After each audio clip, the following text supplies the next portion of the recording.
skočit šipku. On skočil šipku. A další den vychovatel říká, tak debili, jestli budete i dnes hodní, tak vám do toho bazénu napustím vodu.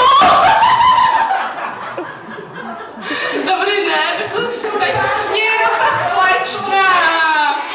Jo, otázky, jdem, jo, počkejte, jo. A jsem Marta, jo, tak mi tykejte zdá.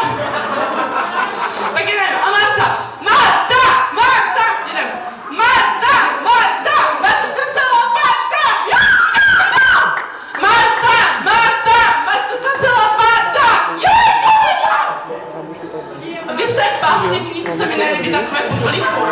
Já se snažím, jinak je končím. Takže, jestli teď všichni nezačnou, tak já odcházím, jo? Takže 3, 2, 1, teď! Marta! Marta znacela Marta!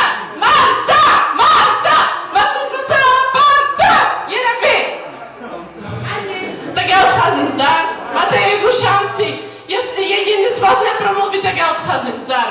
Tak jen 3, 2, 1, teď. Tak zdar, bo. No, snadno, pojď, jeden. No, ty jsi dobrý, pojď, jeden. Teď, ty dám mikrofon, pojď sem, ale to nedosáhne, jenom dlouho,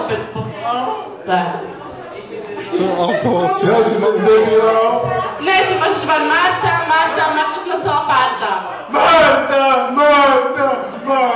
Martu. Skoro, dobrý, teď vy, jo? Jedu za tou holkou, která se tady nevysměje, tak je sympatická, pojď.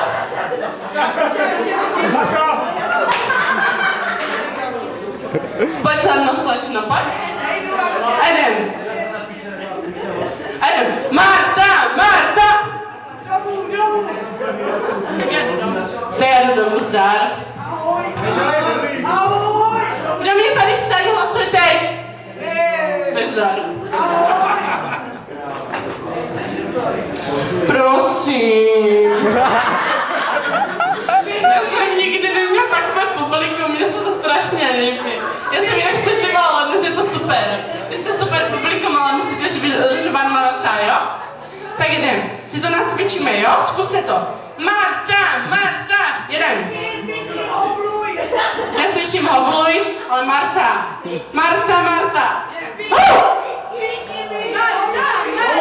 Jo! Jdem. Nejsem Vicky, ale Marta. Ani hobluj. Marta. Jdem. Maminka. Jako jestli mě budete starat, tak já jdu domů na to sex, co si, jo? Tak jedem.